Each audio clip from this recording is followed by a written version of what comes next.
जानते हैं हर व्यक्ति दुखी क्यों है? बहुत बड़ा कारण है। हर व्यक्ति इसलिए दुखी है क्योंकि आज तमाम इच्छाएं व्यक्ति की उसे परेशान कर रही हैं। आपके सुखी होने का मैं एक मंत्र आपको दे सकता हूं। जिसे सुखी होना हो वो अपनी इच्छाओं को समाप्त कर दे। चाह गई चिंता मिटी मनवा वे परवाह, जिसको कछु ना चाहिए सो ही साहंसाह। जब कुछ नहीं चाहिए तो आपको सब कुछ मिल जाता है, और कुछ चाहिए तो आपको कुछ नहीं मिलता। इसलिए चाह ही मिटा दो। चाह जी से लगी जी जरा हो गया, चाह हरि से लगी जी हरा हो गया। चाह इनकी हमें हरदम चाहिए, और अगर ये चाहे हमें तो फिर क्या चाहिए। ये चाह वहां तक चली जाए कि ये हमें चाहने लग जाए। हम क्या चाहते हैं?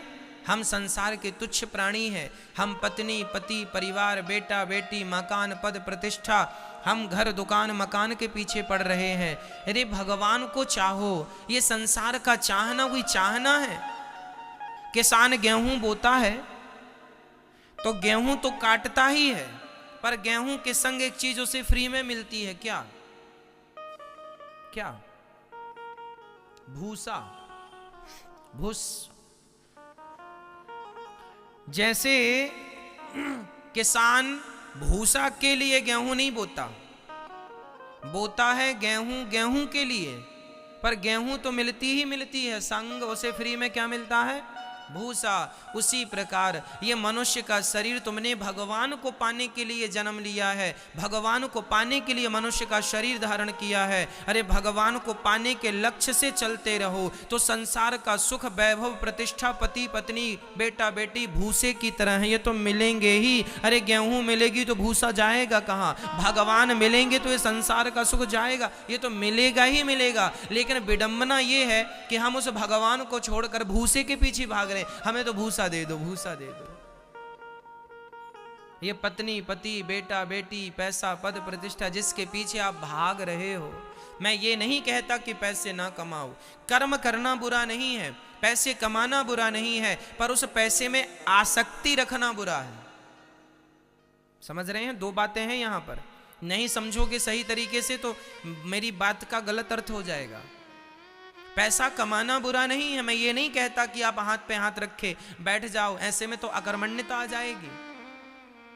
पैसा खूब कमाइए, काम खूब कीजिए, पसीना खूब बहाइए, पर जो धन के पीछे आप पागल हैं वो पागलपन धन के पीछे ना होकर वो पागलपन भगवान के पीछे हो तो जीवन संवर जाएगा। वो पागलपन ना हो धन से।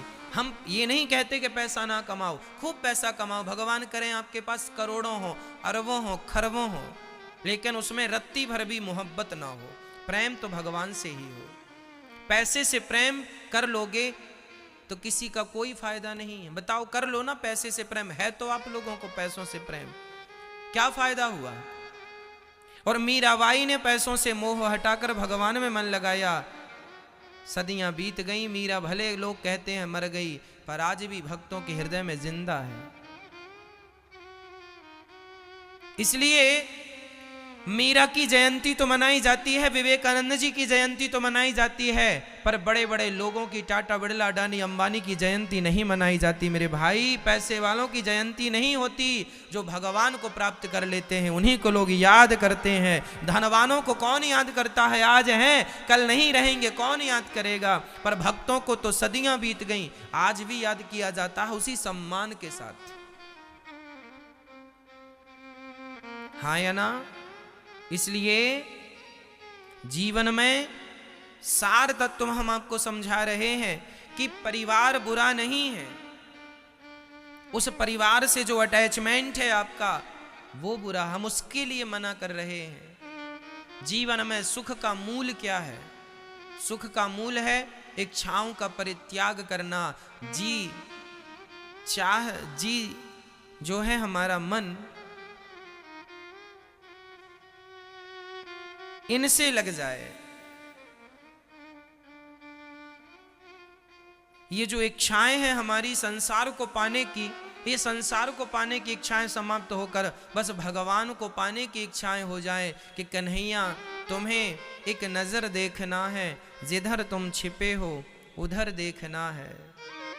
चाह जी से लगी जी जरा हो गया, चाह हरि से लगी जी हरा हो गया, चाह इनकी हमें हरदम चाहिए और गर ये चाहे हमें। इतना प्यार करो भगवान से, इतना प्यार करो भगवान से कि आज आप भगवान को चाह रहे हैं, वो दिन आए कि भगवान आपको चाहने लग जाएं। चाह जी से लगी जी जरा हो गया, चाह हरि से लगी जी हरा हो गया, चाह इनकी हमें हरदम चाहिए और गर ये चाहे हमें तो फिर क्या चाहिए। जीवन की दौड़ वहां समाप्त होती है। गंगा तब तक दौड़ती है गंगोत्री से निकलकर जब तक सागर की प्राप्ति नहीं हो जाती। अरे जीवन में दौड़ भाग तब तक है जब तक परमात्मा रूपी सागर प्राप्त नहीं हो जाता। परमात्मा रूपी सागर प्राप्त हो जाए तो जैसे गंगा सागर में जाकर बिल्कुल शांत हो जाती है, उसकी दौड़ समाप्त हो जाती है। जीवात्मा की दौड़ तब समाप्त होगी जब परमात्मा की गोद प्राप्त हो जाएगी, परमात्मा के चरण प्राप्त हो जाएंगे। इसलिए आज लोग भाग रहे हैं, परेशान है। क्यों? क्योंकि अभी तक तुम्हें वो गोद प्राप्त नहीं हुई जिस गोद के लिए तुमने जन्म लिया है। क्या करो, तुम रास्ता ही भटक गए हो। जाना था वृंदावन पर पहुंच गए दिल्ली, सीधा निकल गए। अब रास्ता, अब एक सज्जन दिल्ली पहुंच गए, कहीं से आए होंगे, दक्षिण भारत से आए एक सज्जन, वृंदावन उनका बहुत सुना कि भाई वृंदावन में बिहारी जी हैं, चलो जरा वृंदावन चलते हैं। तो वृंदावन आए तो सही, पर उनकी ट्रेन जो है मथुरा स्टेशन रुकी तो सही, पर वो क्या हुआ कि उनकी नींद लग गई और ट्रेन उसके बाद सीधा वो दिल्ली पहुंच गई। अब वो दिल्ली उतर गए और दिल्ली में वहां लोगों से पूछ रहे, भैया ये बिहारी जी कहाँ हैं, ये वृंदावन कहाँ है। उन्होंने कहा भाई दिल्ली में वृंदावन नहीं है, वृंदावन तो वृंदावन में है। आप गलत जगह पर पता ढूंढ रहे हैं। बिहारी जी के लिए तो आपको पहले वृंदावन जाना पड़ेगा। आप बहुत आगे आ गए, थोड़ा पीछे जाइए। बस यही जीवन का सिद्धांत है। हम लोग जिस परमात्मा को पाने के लिए आए थे वो तो पीछे रह गया, हम लोग बहुत आगे निकल आए। पति पत्नी परिवार की खोज करते आगे निकल आए और अब पति पत्नी परिवार में उलझ कर पूछ रहे भैया भगवान कहाँ है। अरे भगवान को पाना है तो जरा पीछे जाओ। पीछे जाने का अर्थ है इनसे मन हटाओ और भगवान के चरणों में मन लगाओ और फिर वहां प्रेम करो। अभी तुम प्रेम कर रहे हो पत्नी से, पति से, बेटी से, बेटा से, धन से, दौलत से। वही प्यार जो पत्नी और पति और परिवार से है, वही प्यार भगवान से होगा तो काम बनेगा। प्यार अलग से नहीं होता, प्रेम अलग से नहीं लाना कहीं से। जितना हमारा संसार से है उतना भगवान से हो जाए। मीराबाई भगवान से प्यार करती थी, नरसिंह मेहता भगवान से प्यार करते थे। तो भगवान से प्यार हो जाए तो ना काम होगा। अब हमारा प्यार तो जमाने भर से है, इनसे भी प्यार, इनसे भी प्यार, इनसे भी प्यार।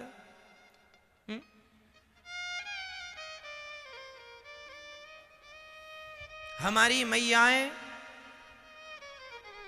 अरे भैया ये सुपड़ा हमारा है, ये गैया हमारी है, ये पलंग हमारा है, ये गिलास हमारी है, ये चम्मच हमारी चम्मच तुम्हारे पास कहाँ से आ गई? हाँ, चोरी करते हो चम्मच की। ये चम्मच हमारी है, ये गिलास हमारी है, ये कटोरी हमारी है। सारी जिंदगी आपकी तो यही करते निकल गई ना। ये चम्मच हमारी है, ये गिलास हमारी है, ये लोटा हमारा है, ये बर्तन हमारे हैं। कब कहा आपने कि भगवान हमारे हैं? गोविंद मेरो है, गोपाल मेरो है। भगवान मेरे हैं, मेरे तो गिरधर गोपाल। वो तो कहा नहीं ये चम्मच मेरा है, ये गिलास मेरी है, ये कटोरी मेरी है, ये गैया मेरी है, ये बछड़ा मेरा है, ये बेटी मेरी है, ये बेटा मेरा है, ये पत्नी मेरी है, ये दुकान मेरी है, ये बोतल मेरी है, ये बर्तन मेरा है, ये फला क्या क्या कहते हो, ये घर मेरा है, ये छत मेरी है, ये बेडरूम मेरा है, ये किचन मेरी है, ये सब मेरा, सब मेरा। तुम्हारा जो है उसे आज तक नहीं कहा कि ये मेरा है। गोविंद मेरो है, गोपाल मेरो है, मेरे तो गिरधर गोपाल दूसरो ना कोई। ये यथार्थ में ये तुम्हारा है, पर इसे कोई नहीं कहता कि मेरा है। बस जो तुम्हारा है ही नहीं उसके पीछे भाग रहे हो, यही तुम्हारे दुख का कारण है। जो तुम्हारा है उसे तुम अपना तो मानते नहीं हो, और जो तुम्हारा है नहीं उसके पीछे भाग रहे हो, यही तुम्हारे दुख का मूल कारण है। अब अज्ञानियों की तरह तुम व्यवहार करो तो इसमें ईश्वर का क्या दोष है? अब परेशान हैं लोग। भारत में 135 करोड़ लोग रहते हैं लगभग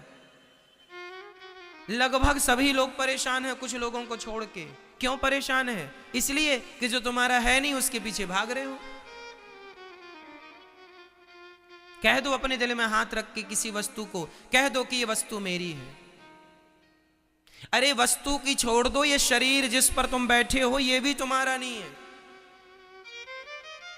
ये शरीर हमारा नहीं है, ये बाल हमारे नहीं है, कब झड़ जाए पता नहीं।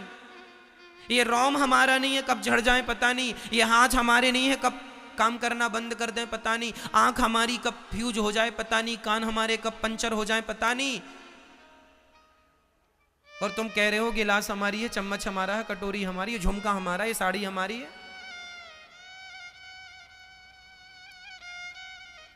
एक सज्जन लड़ पड़े, है ना। एक मैया एक जगह घूमने गई, घूमने मीन्स चलो वृंदावन आई। तो वहां एक महिला ने अपनी साड़ी सुखाने के लिए टांग दी। तभी वहां पर दूसरी महिला ने भी अपनी साड़ी डाल दी। संयोग से दोनों की साड़ी एक सी थी। तो उसने, पहली वाली ने अपनी साड़ी उठाई तो उसके संग वो भी फंस गई। तो वो दोनों साड़ी उठा के ले गई। अब उसने आकर कहा क्यों जी हमारी साड़ी यहां थी। तभी उसको रखी दिख गई कि इसके यहां पे रखी है साड़ी। क्यों जी तू चोर है, मेरी साड़ी ली रखी है। लो भैया, साड़ी के चक्कर में दोनों का महाभारत चालू हो गया। ये साड़ी मेरी है, ये साड़ी मेरी है, साड़ी मेरी है। घंटे बर्बाद कर दिए लड़ाई झगड़े में। साड़ी मेरी है, साड़ी मेरी है, ये तो गाना गाया, पर सारी जिंदगी में कभी ये नहीं कहा कि भगवान मेरे हैं, भगवान मेरे हैं, भगवान। नहीं ना, साड़ी मेरी है, साड़ी मेरी है। ये जमीन मेरी है, ये मेरी जमीन में तुमने बाड़ी लगा ली, तार लगा लिया। ये भाई मेरी जमीन है, 2 इंच तुमने बढ़ा ली, 1 फीट तुमने मेरा कब्जा कर लिया। ये जमीन मेरी है, ये खेत मेरा है, ये घर मेरा है, ये प्रॉपर्टी मेरी है। कब कहा अपने इस प्रेम से कि गोविंद मेरा है, भगवान मेरे हैं। और नहीं कहोगे जब तक, तब तक यूं ही पिसते रहोगे। पुनरपि जननम पुनरपि मरणम पुनरपि जननी जठरे शयनम। जन्म मृत्यु जन्म मृत्यु जन्म मृत्यु का चक्र चलता रहेगा। तुम पिसते रहोगे, कभी स्त्री बनोगे, कभी पुरुष बनोगे, कभी हाथी बनोगे, कभी घोड़ा बनोगे, कभी चींटी बनोगे, कभी मकड़ी बनोगे, कभी कुछ बनोगे। पिसते रहो। यदि इस चक्र से बचना है, मोक्ष के द्वार तक पहुंचना है, तो छोड़ दो कि ये संसार मेरा है। कहने लग जाओ कि बस भगवान मेरे हैं, भगवान मेरे हैं, कृष्ण मेरे हैं, श्रीमन नारायण मेरे हैं, श्रीमन नारायण मेरे हैं, बस वही मेरे हैं। ये यथार्थ है। अब इसके बल पर काम करो। मैं बिल्कुल फिर से दोहरा दूं कि मैं ये बिल्कुल नहीं कहना चाहता कि आप अकर्मण्य हो जाएं। काम करें, पत्नी के संग रहें, पर भाव यही रहे कि ये पत्नी मेरी संपत्ति नहीं, ये तो ईश्वर की संपत्ति है। ये बेटा मेरा नहीं, ये भगवान का दिया प्रसाद है। ये दुकान मेरी नहीं, ये दुकान परमात्मा का दी प्रसाद है। हम तो एक मैनेजमेंट कर रहे हैं। मैनेजर जो होता है बैंक का, क्या वो बैंक उस मैनेजर की होती है? अरे बैंक का सारा हिसाब किताब मैनेजर करता है। करोड़ों का लेन और करोड़ों का देन, लेन देन कौन करता है? मैनेजर करता है। उसी के हाथ में चाबी होती है। करोड़ों का हिसाब करता है, लेना और देना करता है। पर वो मैनेजर कभी ये नहीं कहता कि मैं इस बैंक का मालिक हूं। उसी तरह तुम अपने घर में केवल मैनेजमेंट के लिए हो, मैनेजर हो। तुम्हारे परिवार का, दुकान का, तुम्हारे जीवन का, तुम्हारे शरीर का, तुम्हारी श्वासों का, तुम्हारी धड़कन का मालिक तो गोविंद है, कृष्ण मालिक हैं। मालिक वो हैं, तुम केवल मैनेजर हो। लेकिन तुम गलती क्या करते हो? मालिक बने बैठ गए, मैं मालिक हूं। अरे तुम्हारी सांसें भी उस परमात्मा के अधीन हैं, हाँ या ना? तुम्हारे अधीन होती तो तुम तो कभी मरते ही नहीं। यदि तुम्हारी सांसें तुम्हारे अधीन हैं तो तुम मर क्यों गए? क्यों मर गए वो लोग जो कहते थे मेरे पास बड़ा पैसा है? कहां गए? पर पैसा बचाए तुम्हें? आए बचाने पैसा? आए बचाने तुम्हारी प्रतिष्ठा? ना प्रतिष्ठा बचाएगी, ना पैसा बचाएगा। तुम्हारी श्वासों पर जो है ना परमात्मा का अधिकार है। इसलिए हम अपने घर के मैनेजर हैं, मैनेजमेंट संभालो, घर की देख रेख करो, जिम्मेदारियां उठाओ और निभाओ, पर मालिक भगवान है। प्रभु आप ही हमारे पालनहार हैं, आप ही हमारा पोषण कर रहे हैं, आप ही इस जीवन के हमारे सारथी हैं। जैसे अर्जुन के सारथी भगवान बने, हमारे भी यथार्थ में सारथी वही है। पर लोग हम अहंकारी हैं ना, जरा जरा सी बात में अहंकार करके मैंने ये कर लिया, मैंने वो कर लिया, मैंने ये, ना जी मैंने नहीं, मेरे द्वारा परमात्मा कर रहे हैं। अरे भाई बादल जो है ना उसी दिशा में चलते हैं जिस दिशा में हवा चलती है, हाँ या ना, बोलो हाँ। तुम बादल हो और परमात्मा हवा है, जैसे वो तुम्हें चलाएंगे तुम्हें वैसा चलना पड़ेगा, तुम अपनी मर्जी के मालिक नहीं हो। हम बादल हैं और बादल हमेशा उसी दिशा में चलते हैं जिस दिशा में हवा चलती है, हाँ या ना। क्या हवा के विपरीत बादल चलते हैं? ना जी, हवा के साथ चलते हैं बादल, जैसे परमात्मा चल। इसलिए बड़े बुजुर्ग कहावत कहते हैं ना, जैसी हवा चले चल पड़ो। पुरानी कहावत भी है ऐसी, क्यों?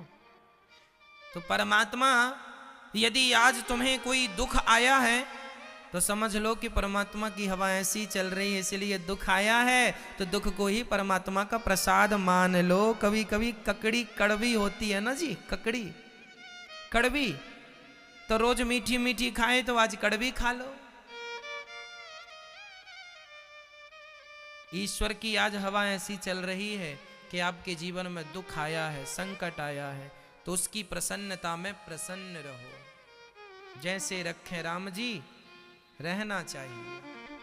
और यदि आज आप लोग बड़े अमीर हो गए हैं और घर बढ़िया भगवान ने खूब धन दिया है, आप अच्छा काम कर रहे हैं, खूब उन्नति हो रही है, आपका खूब नाम इज्जत बढ़ रही है, बढ़ रहा है, तो समझ लो कि परमात्मा ऐसी ही हवा चला रहे हैं। उसमें भी परमात्मा का धन्यवाद करो। हे ईश्वर आपका धन्यवाद, आपने मुझे धन इसलिए दिया है कि मैं ज्यादा से ज्यादा धर्म कर सकूं। जितना धन आवे उतना धर्म ज्यादा करो। क्यों? यही है पॉजिटिव थिंकिंग, पॉजिटिविटी, सकारात्मकता। लेकिन हम लोग नहीं समझते इन बातों को। हम लोग ये समझते हैं कि बस हम कर रहे हैं हमें मिल रहा है। ना जी, बहुत लोग काम कर रहे हैं, सबको कहाँ मिल रहा है? तुम पर भगवान की कृपा है इसलिए तुम्हें विशेष मिल रहा है। इसलिए अपने कर्म को ईश्वर की कृपा से जोड़ दो। हमारा कर्म जो है, हम जो भी प्राप्त कर रहे हैं वह भगवान की कृपा है, हमारी मेहनत नहीं है। हमारे ऊपर तो केवल भगवान की कृपा है।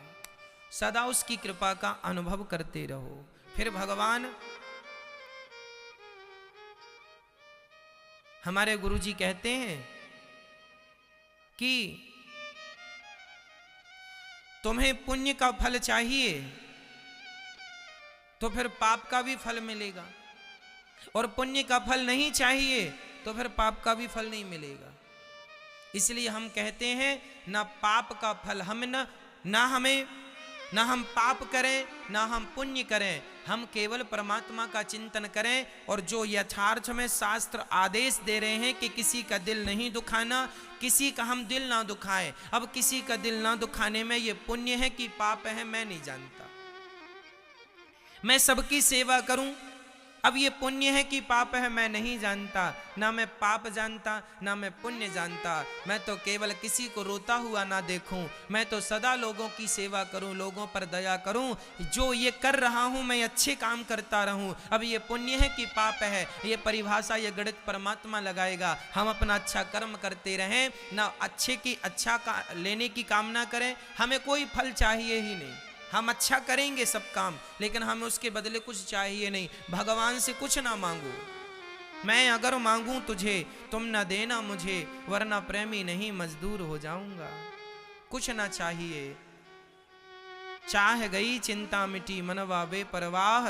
जिसको कछु ना चाहिए सो ही साहंसाह। जब कुछ ना चाहिए आपको तो सच्ची कहता हूं आपको फिर भगवान सब कुछ देंगे, जब कुछ चाहने की इच्छा नहीं है तो। और कुछ चाहते हो ना तो फिर कुछ नहीं मिलेगा। ऐसे ही होता। ये संसार का सुख परछाई की तरह है। सवेरे सवेरे पश्चिम दिशा की तरफ दौड़ लगाओगे ना तो परछाई आपसे आगे आगे चलेंगी। जितना दौड़ोगे परछाई पकड़ने, परछाई उतनी दूर भागेगी। इसलिए एक काम करो, पलट जाओ, सूर्य भगवान की तरफ मुंह करके भागो, सूर्य भगवान की तरफ। तो जो परछाई अभी आपके आगे आ गई थी, अब वही परछाई आपके। यही सिद्धांत है। जब तक संसार के सुख की तरफ भागोगे तब तक ये सुख आपके आगे आगे चलेगा, और ये सुख छोड़कर भगवान की तरफ भागने लग जाओगे तो यही सुख आपके पीछे पीछे चलने लग जाएगा। सिंपल फंडा है, इतना समझ लो।